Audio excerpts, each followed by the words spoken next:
Hello students, I am Dr. Lalita from Hari Science and Maths Academy. As we are discussing the science chapter, physics chapter number 3, that is light. What is light? Different terms that are involved in light to understand the phenomena of light that we explained in the previous video. Now today we discuss about the nature of light. Nature of light को कैसे समझा जाए कि light जो है वो किस तरीके की है। उसके लिए सबसे अच्छा तरीका क्या है कि उन सारे फिनोमिनास को ऑब्जर्व किया जाए जहां पर लाइट इन्वॉल्व है और उसके बाद उसको समझा जाए कि लाइट जो है, नेचर ऑफ लाइट जो है वो क्या होता है। सबसे बेटर अंडरस्टैंडिंग के लिए क्या किया जा लेते हैं, ये मान लेते हैं कि लाइट जो है वो एक पाथ के अलोंग जो है वो ट्रेवल करती है। ठीक है, अभी के लिए ये मान लेते हैं कि जो लाइट है वो जस्ट पाथ के अलोंग ट्रेवल करती है। That path is known as ray of light या a light ray. This path is known as a light ray और रे ऑफ लाइट। ठीक है, अब इसका मतलब जिस पाथ पे वो ट्रेवल कर रही है उसको हमने क्या कर लिया, एक रे ऑफ लाइट कंसिडर कर लिया। अगर कोई ऑब्जेक्ट सोर्स है, ठीक है, वो क्या कर रहा है, दूर से लाइट जो है उस पर फॉल हो रही है। ठीक है, लाइट उस पर, सपोज करो इस लाइट को मैं बंद करती हूँ और अब मैं शो करती हूँ। ये जो है light, now you can see that this is the for one light rays you are seeing here, that rays are down this and like this। ठीक है, रेज जो है वो क्या कर रही है, मेरी इस तरीके से ट्रेवल कर रही है। So different ways depending upon the source, कि सोर्स जो है वो आपका कितनी दूरी पर है या पास में है, उसके बेसिस पर रेज जो है, नेचर ऑफ लाइट को क्लासिफाई किया जाता है। ये मैंने एक एग्जांपल दिया था जस्ट अभी। अगर कोई डिस्टेंट सोर्स है, जैसे कि सूरज है, ठीक है, सन है, sun is very very at a very large distance from the earth, तो क्या होता है कि हमें सारी जगह लाइट रेज जो है वो बराबर आती हुई दिखाई देती हैं। सिमिलरली अगर कोई ऑब्जेक्ट है, अगर कोई सोर्स ऑफ लाइट है that is at far distance from the object, वो क्या है, ऑब्जेक्ट से बहुत दूर है, तो उस केस में आपको रेज ऑफ लाइट जो है वो किस तरीके से दिखाई देंगी, this parallel in the form of a beam of light. Beam of light is nothing but a group of ray of light. Group है रे ऑफ लाइट का। अब रे ऑफ लाइट को मैंने रिप्रेजेंट किया है किससे, एक एरो से। This is the parallel beam of light. ये क्या कहलाता है, parallel beam of light, and it is generated when the source of light is at a distant from the source, distance from the object. जब वो object से बहुत distance पर है, then in that case light is appear to be as parallel beam of light. अब light के लिए मैंने क्या किया, एक लाइन ड्रॉ करी, उसके ऊपर एरो जो है वो शो किया। एरो शो करने का यहाँ पर मतलब ये है कि सोर्स जो है, जिस साइड सोर्स है उस साइड से लाइट जो है वो ट्रेवल कर रही है, किस साइड, दूसरी side, that is object side. So this arrow shows the path in which direction the light is travelling. अभी ऑब्जेक्ट, अगर मैंने क्या था, अगर ये पैरेलल बीम ऑफ लाइट जो है they are converging at a point, वो क्या कर रही है, एक पॉइंट पर कन्वर्ज कर रही है। ठीक है, like this.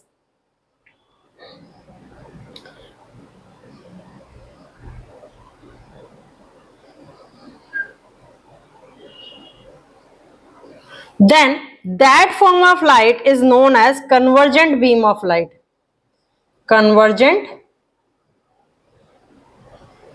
beam of light। ठीक है, मीन्स लाइट जो है वो मेरे क्या आ रही है, डिफरेंट सोर्सेस से भी हो सकती है, या फिर ऐसा सोर्स भी हो सकता है जो बहुत फार है और एक पॉइंट पर आकर के लाइट जो है दैट इज कंसंट्रेटेड, वो क्या हो रही है, कंसंट्रेट हो रही है। ठीक है, तो that form of light is known as convergent beam of light. Now if we talk about that light which I show to you, in that particular case what is that, कि light जो है वो एक source of light से generate हो रही है और ट्रेवल कर रही है लाइक दिस।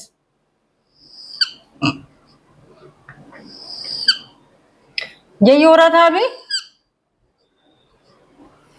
ठीक है, this is known as divergent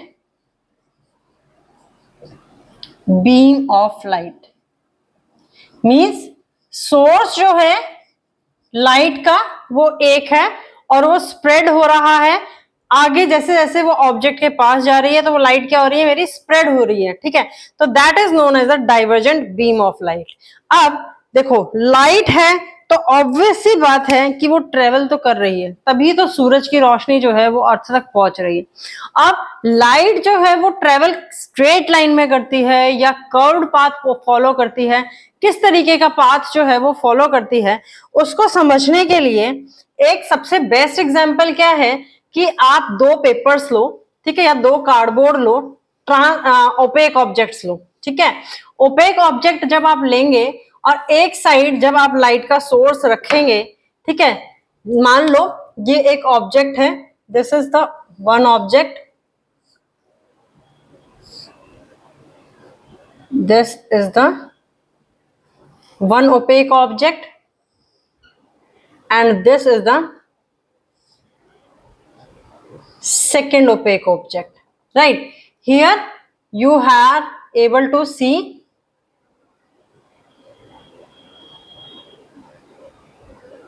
यहां पर जो है वो आप देख रहे हैं कि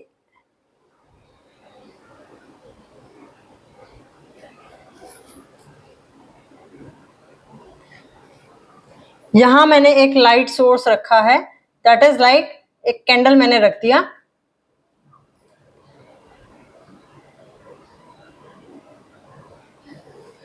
this is known as the rectilinear propagation of light, ठीक है। तो ये कैंडल जो है वो लिट अप कर रही है, कैंडल जब लिट अप करेगी तो लिट अप करने के बाद क्या होगा, इसकी देखो कैंडल क्या है, एक एक्सटेंडेड सोर्स है, एक्सटेंडेड सोर्स है तो लाइट जो है वो मेरी ऐसे स्ट्रेट लाइन में भी ट्रेवल करेगी और ऑल अराउंड डिफरेंट डायरेक्शंस में भी ट्रेवल करेगी, ठीक है। बट हुआ क्या, जो लाइट मेरी यहां पर मेरा ये ऑब्जेक्ट जो था दैट इज ओपेक वन, ये कौन सा ऑब्जेक्ट था, ओपेक था। This object is also opaque object and the hole that is created in the opaque object are on the same line, वो क्या है, सेम लाइन पर है। So this light passes through this hole and if the next hole is also in the same line, then this ray of light is also passed through that hole and reach the eye, और वो कहां पहुंच जाएगी, आई पे पहुंच जाएगी, ठीक है, यही चीज होगी। बट जो क्या हुआ, जो एक्सटेंडेड सोर्स ऑफ लाइट ने बाकी रेज जो जनरेट की थी, ठीक है, वो क्या हुआ, ओपेक ऑब्जेक्ट की वजह से यहां नेक्स्ट जो है ओपेक ऑब्जेक्ट को क्रॉस नहीं कर पाई and that rays are not visible after this opaque object. यहां से क्या पता चला कि लाइट जो है that is travelling along a straight line, वो लाइट जो है वो हमेशा ट्रेवल करती है एक स्ट्रेट लाइन में, या हम ये कह सकते हैं कि लाइट जो है वो हमेशा 2 पॉइंट्स के बीच में जो शॉर्टेस्ट पाथ होता है that path is followed by the light, वो पाथ जो है वो लाइट के द्वारा फॉलो किया जाता है। अब जब लाइट ट्रेवल कर रही है तो उसकी कुछ ना कुछ स्पीड भी होगी, ठीक है, क्योंकि ऐसा तो नहीं है अब आप गाड़ी चला रहे हो तो गाड़ी चला रहे हो तो उस गाड़ी की कुछ ना कुछ स्पीड है तभी वो चल रही है, अगर वो नहीं चल रही तो इट मीन्स उसकी स्पीड क्या है, वो जीरो है, स्पीड जीरो हो गई। तो सिमिलर केस है कि अगर लाइट जो है वो ट्रेवल कर रही है तो इट मीन्स उसकी कुछ ना कुछ स्पीड है। तो लाइट की जो स्पीड होती है that is 3 lakh kilometre, 3 lakh approximately 3 lakh kilometre पर सेकेंड, इतनी स्पीड से जो है वो हमारी लाइट जो है वो ट्रेवल करती है 1 सेकेंड के अंदर। दैट्स वाई सन की रोशनी को, सन की लाइट को अर्थ तक पहुंचने में कितना टाइम लगता है, अप्रोक्सीमेटली 8 मिनट्स लगते हैं। तो अब आप डिस्टेंस कैलकुलेट कर सकते हैं यहां से कि अर्थ और सन के बीच में कितना डिस्टेंस है कि उसको 8 मिनट जो है वो सन से अर्थ तक पहुंचने में लग रहा है, ठीक है। अब ये चीज मैंने बता दिया, यहां से हमें ये पता चल गया कि लाइट जो है वो एक स्ट्रेट लाइन में ट्रेवल करती है and that propagation of light is known as the rectilinear propagation of light. उस प्रोपोगेशन ऑफ लाइट को, जो लाइट एक स्ट्रेट लाइन में ट्रेवल कर रही है, इसलिए इस प्रोपोगेशन ऑफ लाइट को क्या कहा जाता है? रेक्टिलिनियर प्रोपोगेशन ऑफ लाइट कहा जाता है। अब यहाँ क्या हुआ था कि जब एक्सटेंडेड सोर्स मैंने यहाँ रखा हुआ था, तो इसने लाइट रेज जो है वो जनरेट की। लाइट रेज जब ये जनरेट करेगा तो हमारा क्या होगा? ओपेक ऑब्जेक्ट से, जैसे मैंने कल बताया था, वो लाइट रेज जो है वो पास नहीं होंगी। तो यहाँ क्या फॉर्म हो जाएगी? एक शेडो फॉर्म हो जाएगी। शेडो क्या होती है basically? What is a shadow? ठीक है, before discussing anything we start with the topic next, that is shadow. Shadow क्या होती है? Shadow basically the dark region that is form behind the object, behind an opaque body when it is placed in the path of a source of light, that is called shadow. I will show you how the shadow is formed. मैं show करती हूं तुम्हें कि shadow जो है वो किस तरीके से फॉर्म होती है। ठीक है,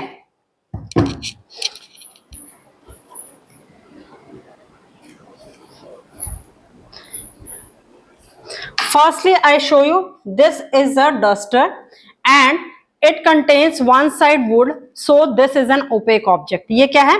ओपेक ऑब्जेक्ट है। अब शो करते हैं कि शेडो जो है वो किस तरीके से फॉर्म हुई। शेडो फॉर्म होने के लिए हमारे पास सबसे पहले क्या चाहिए? एक लाइट का सोर्स चाहिए। This is one of the light source. ये क्या है? लाइट का सोर्स है। ठीक है, अब यहां इस लाइट के सोर्स के पाथ पर अगर मैंने क्या रख दिया? ये रख दिया ऑब्जेक्ट, ओपेक ऑब्जेक्ट रख दिया। सो ओपेक ऑब्जेक्ट रखने के बाद में अब क्या फॉर्म हुआ मेरे पास? यहां पर एक डार्क रीजन जो है दैट इज फॉर्म्ड। वो डार्क रीजन फॉर्म हुआ। This dark region is nothing but the shadow of the object. ये क्या है? शेडो ऑफ द ऑब्जेक्ट है। अब इसमें भी अगर आप देखोगे, अगर मैं इस सोर्स को दूर करूंगी, ठीक है, लाइक ये रखा मैंने दूर, तो डिस्टेंस जैसे जैसे मैं लाइट और सोर्स का बढ़ाऊंगी तो ओपेक ऑब्जेक्ट की जो शेडो है उसका साइज मेरा क्या होता जाएगा? छोटा होता जाएगा। अगर ये ऑब्जेक्ट मैंने बिल्कुल लाइट सोर्स के पास में रखा हुआ है तो देखो शेडो कितनी बड़ी बन रही है? बहुत ज्यादा बड़ी बन रही है। जैसे जैसे मैं ये डिस्टेंस, ये मेरा है source of light and this is the opaque object. ये क्या है? ओपेक ऑब्जेक्ट है। तो जैसे जैसे मैं ये डिस्टेंस इंक्रीज करती जाऊंगी, शेडो जो है वो मेरी क्या होती जाएगी? छोटी होती जाएगी। ठीक है, this is how the shadow is formed. इस तरीके से क्या होती है? शेडो हमारी फॉर्म होती है। Now the shadow is basically like this is the point source and the light is coming like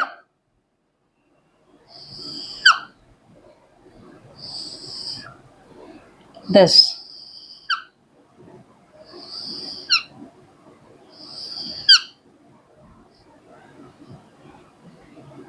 ठीक है, यहां पे मैं क्या कर लेती हूँ? एक ऑब्जेक्ट रख लेती हूँ।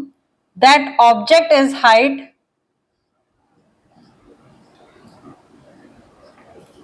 That object is named as J O. ये क्या लगा लिया? जे ओ। यहां पर एक स्क्रीन जो है वो प्लेस कर ली हमने।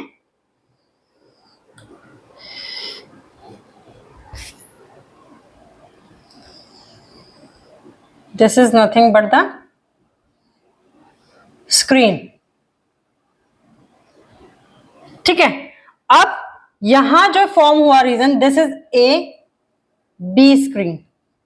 This is nothing but screen on which we are observing the shadow and this is nothing but the source of light. ये क्या है? source of light है and this JO is nothing but the object. This should be the object, should be the opaque object. If it is transparent object then light is passed through it and if it's translucent object then some portion of the light is passed through it. You are not able to see the shadow. आप shadow नहीं देख पाएंगे। इसीलिए shadow create करने के लिए सबसे पहला और मस्ट कंडीशन क्या है कि एक तो आपके पास सोर्स ऑफ लाइट होना चाहिए, दूसरे आपके पास क्या होना चाहिए? ओपेक ऑब्जेक्ट होना चाहिए जिसकी आप शेडो देखना चाह रहे हैं। ठीक है, तो ये शेडो जो है, this shadow is like H B. This HB region is representing the shadow of the object. ये रिप्रेजेंट करता है आपका क्या, शेडो ऑफ द ऑब्जेक्ट. ठीक है. अब ये तो था मेरा पॉइंट सोर्स के केस में. व्हाट इफ अगर मेरा ये पॉइंट सोर्स है, व्हाट इफ अगर मेरे पास जो है वो क्या हो, पॉइंट सोर्स की जगह एक्सटेंडेड सोर्स हो. ये तो पॉइंट सोर्स था, जैसे मोबाइल से मैंने जो टॉर्च दिखाई है that is nothing but a point source. वो आपका क्या है, पॉइंट सोर्स है. तो वहां पर आपको सिर्फ क्या दिख रहा है, सिर्फ डार्क रीजन दिखाई दे रहा है. This is the dark reason, complete dark reason. ठीक है. तो ये मेरा क्या बनता है, शेडो बन जाती है. बट शेडो का मतलब ये नहीं है कि वहां लाइट जो है वो प्रेजेंस नहीं है. means shadow is not meaning shadow doesn't mean that there is no light present in that particular area. It means there is less concentration of light in that area. यहां इस area में क्या है, light तो है पर उसकी concentration जो है लाइट की दैट इज वेरी स्मॉल. वो क्या है, बहुत स्मॉल है. ठीक है. तो ये मेरा बनता है इस तरीके से इन case of point source. What, कल मैंने दो तरीके के सोर्सेस पढ़े थे. First is the point source and second one is the extended source. अब बात करते हैं हमारे पास कि अगर मेरे पास एक्सटेंडेड सोर्स ऑफ लाइट हो तो उस केस में क्या होगा. उस केस में सपोज करो ये मेरे पास एक स्केल है. ठीक है. लाइट जो है वो ऊपर से फॉल हो रही है. अब यहां पर आप देखोगे ये क्या है, एक ओपेक ऑब्जेक्ट है. इससे भी बड़ा मैं एक ओपेक ऑब्जेक्ट और लेती हूं. Like this is the OPEC, this is the register and it does not pass, it is an opaque object through which you cannot see. आप देख नहीं सकते. तो ये मेरे पास, मैंने यहां पर क्या कर रखा है, टॉप पर एक लाइट लगा रखी है, source of light, that is the extended source of light. अब यहां पर ओपेक ऑब्जेक्ट को अगर मैं बीच में रखूंगी तो आपको क्या दिखाई देगा, कुछ पोर्शन यहां पर ऐसा दिखाई दिया जो डार्क है, और बल्कि यहां जो है वो आपको क्या दिखाई दिया, एक लाइट रीजन जो है वो दिखाई दिया, लाइट रीजन जो है वो फॉर्म हुआ. That is better explain if I take a dark object. ठीक है. डार्क ऑब्जेक्ट व्हाइट कलर में आपको रिफ्लेक्शन आ रही होगी, आपको नहीं भी दिखाई दे रहा होगा. This is the dark object. ठीक है. तो उस केस में क्या है, यहां पर आपको क्या दिखाई दे रही है, डार्कनेस दिखाई दे रही है. But this darkness is like this, ये जो है. बट यहां जो है आपको वो क्या दिखाई दे रहा है, थोड़ा सा एक व्हाइट रीजन नहीं है, लाइट जितना पोर्शन नहीं है इसमें, but still it is having some shadow. वहां पर क्या है, कुछ शेडो है. तो मींस एक ऑब्जेक्ट की जो शेडोज हैं वो दो तरीके की फॉर्म होती हैं.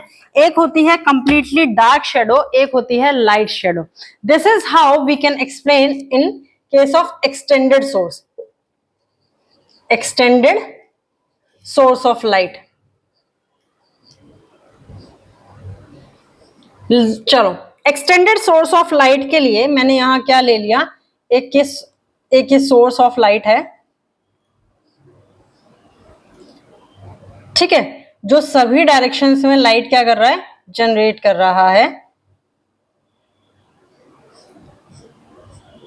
This is nothing but the extended source of light. And I put an object, this वही सेम ऑब्जेक्ट है J O, and the same screen that is A B. ठीक है. ए बी जो है वो आपकी एक स्क्रीन है. अब इसकी हाइट जो है वो मैं ऑब्जेक्ट की हाइट लेती हूं जो मेरी सोर्स की हाइट है उसके बराबर. ठीक है. So this is the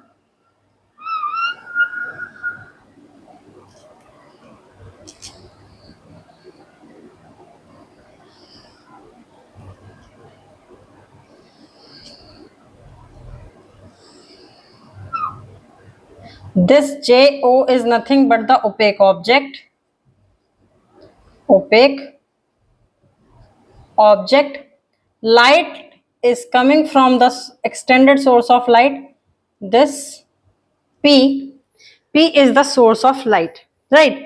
Now, the image that is formed is, let the image that is formed is H S, and here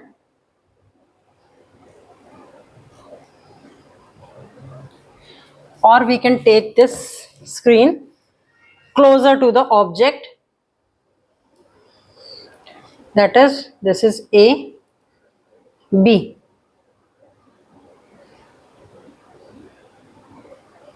Right.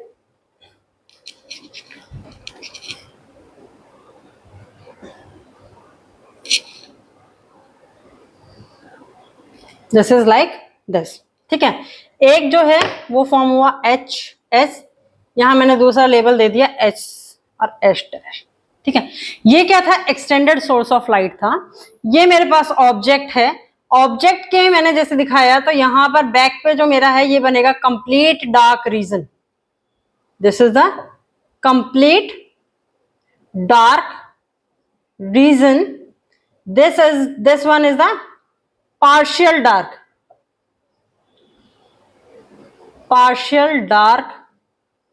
region, and this is also the partial dark region।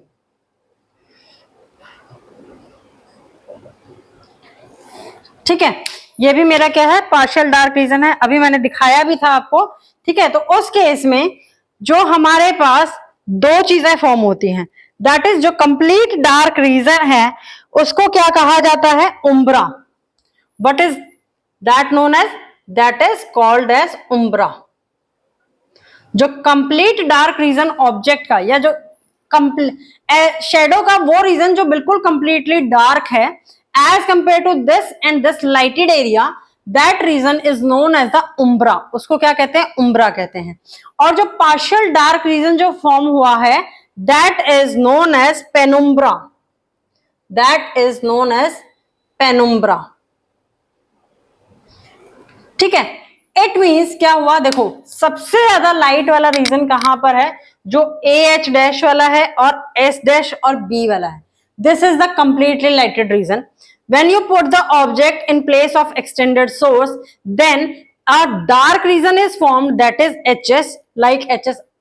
अगर मैं इसको यहां पर रखती हूं तो यहां क्या हो रहा है, देखो एक ये रीजन है जो फॉर्म हो रहा है डार्क रीजन का, यहां देखोगे आप तो वो क्या आ रही है, लाइट शेडो आ रही है, और this is the complete lighted reason.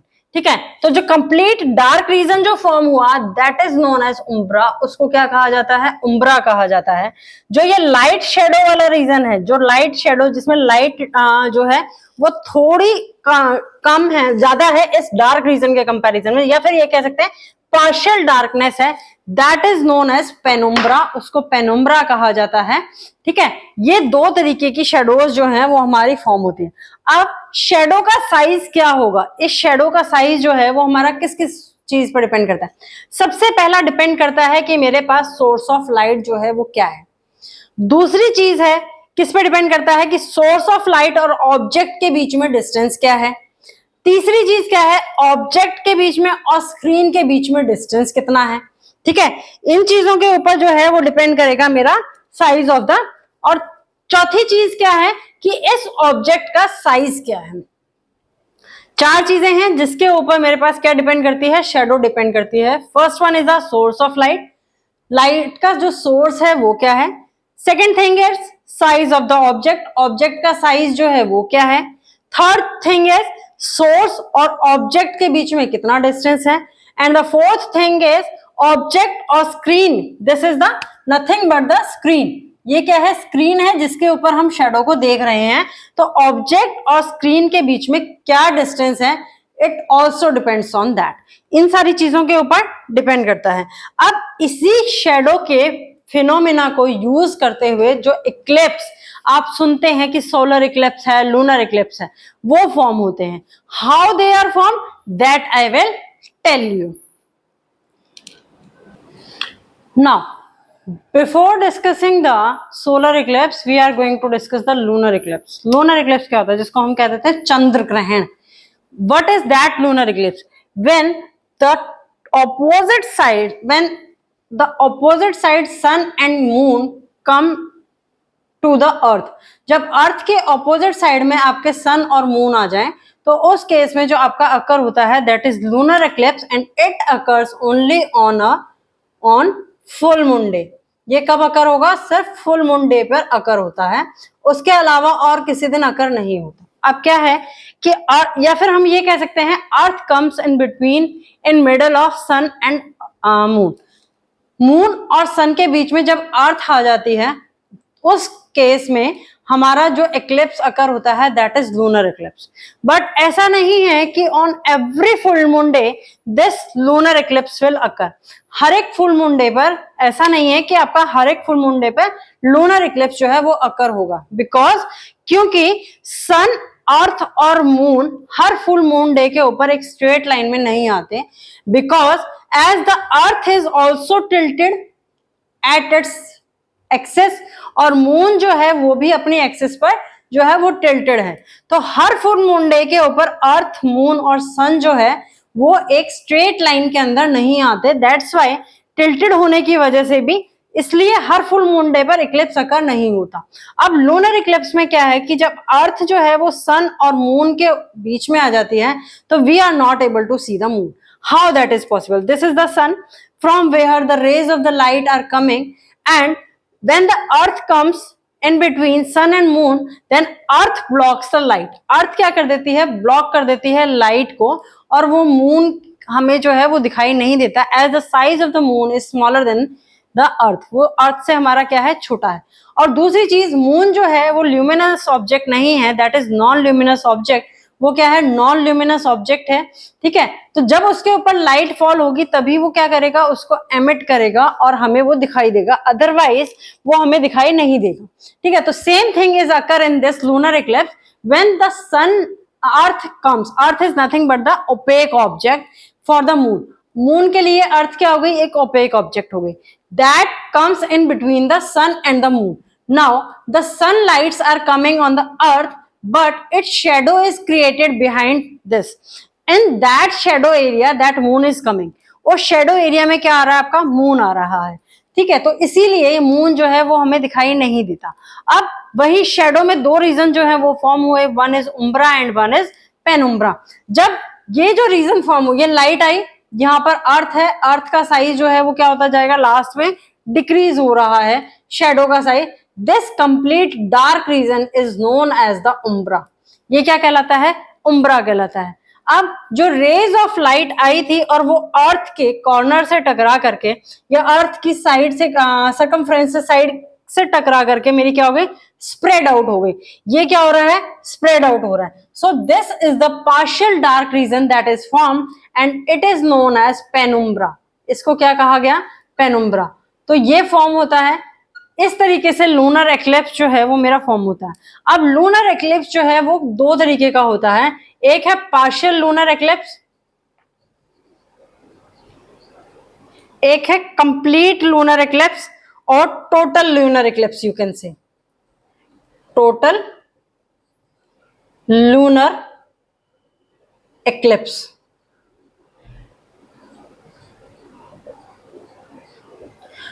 This is the picture of total lunar eclipse. Total lunar eclipse means when moon comes in the region of umbra। जब मून जो है वो हमारा क्या आ जाए?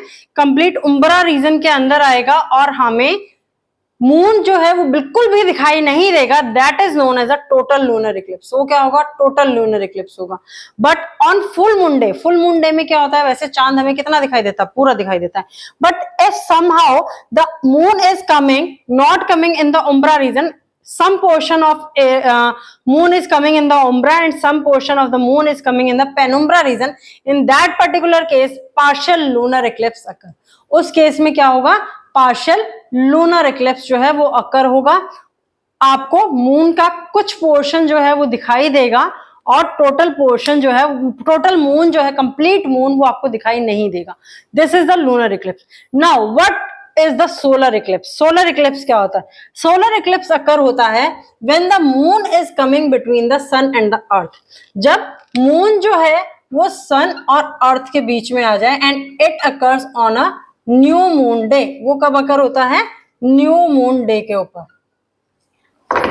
That will take place on the new moon day. Now this is the picture of the solar eclipse. The moon is coming in between the path of the sun and the earth.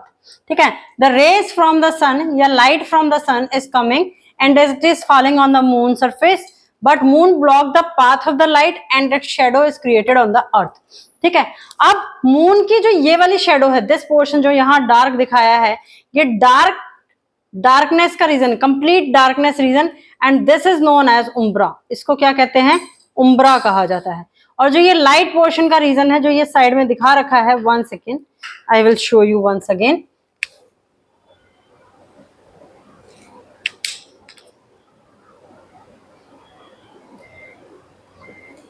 Right, this is the complete dark region and it is known as umbra. इस region को क्या कहा जाता है?